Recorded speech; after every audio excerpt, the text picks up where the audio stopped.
ओम शांति। आप सभी को मकर संक्रांति की बहुत बहुत बधाइयाँ। मकर संक्रांति का आध्यात्मिक रहस्य। मकर संक्रांति पर प्रतिवर्ष लाखों श्रद्धालुओं का मेला विभिन्न नदियों के घाटों पर लगता है। इस शुभ दिन तिल खिचड़ी का दान करते हैं। वास्तव में स्थूल परंपराओं में आध्यात्मिक रहस्य छुपे हुए हैं। अभी कलयुग का अंतिम समय चल रहा है। सारी मानवता दुखी अशांत है। हर कोई परिवर्तन के इंतजार में है।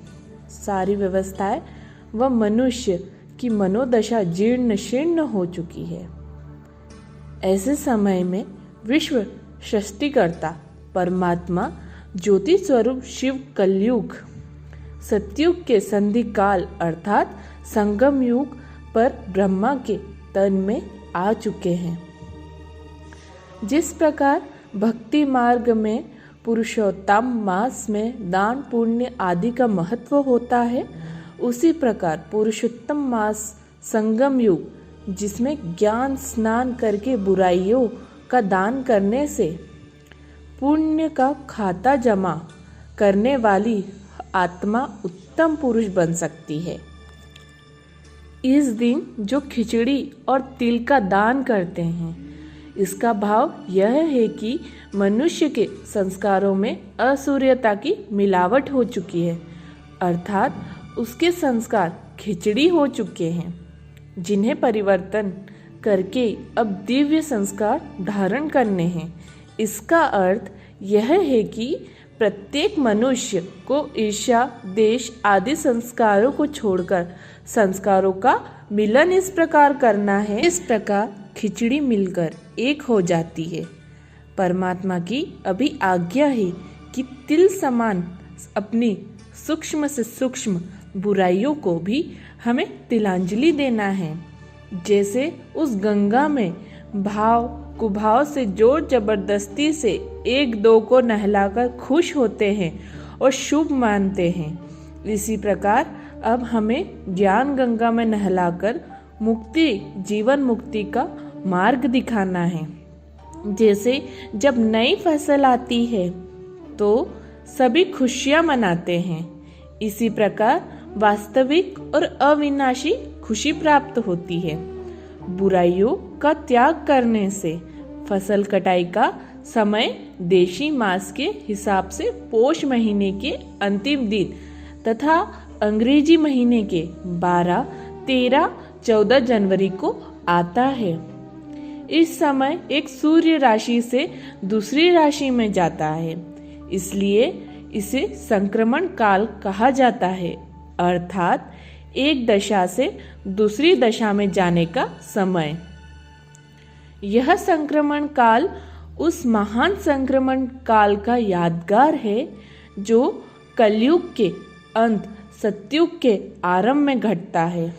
इस संक्रमण काल में ज्ञान सूर्य परमात्मा भी राशि बदलते हैं।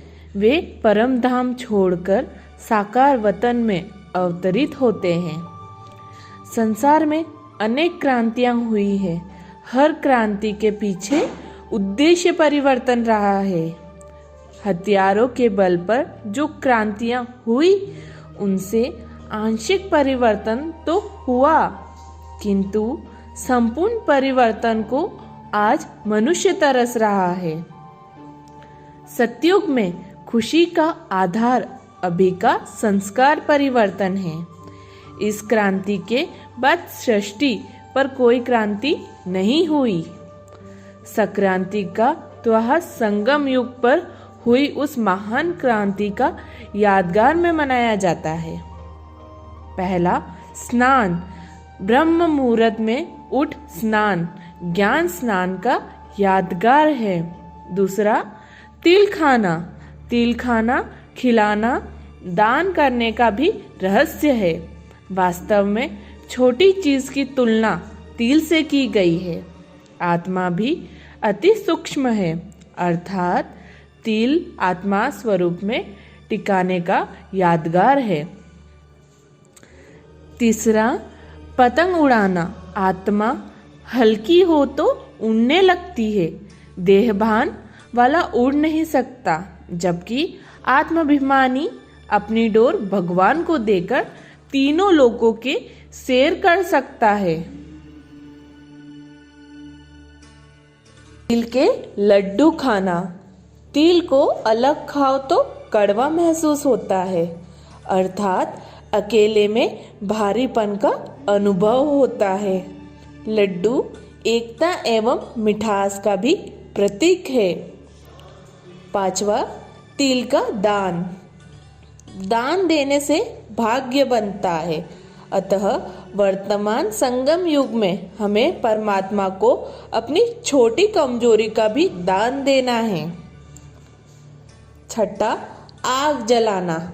अग्नि में डालने से चीजें पूरी तरह बदल जाती है।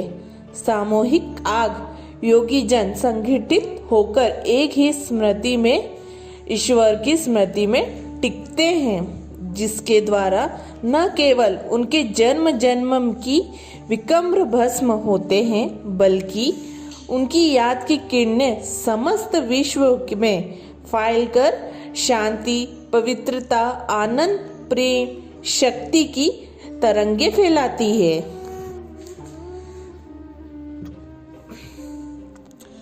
यदि हम इस पर्व को उपरोक्त विधि द्वारा मनाएं, तो न केवल हमें सच्चे सुख की प्राप्ति होगी, बल्कि हम परमात्मा दुआओं के भी अधिकारी बनेंगे।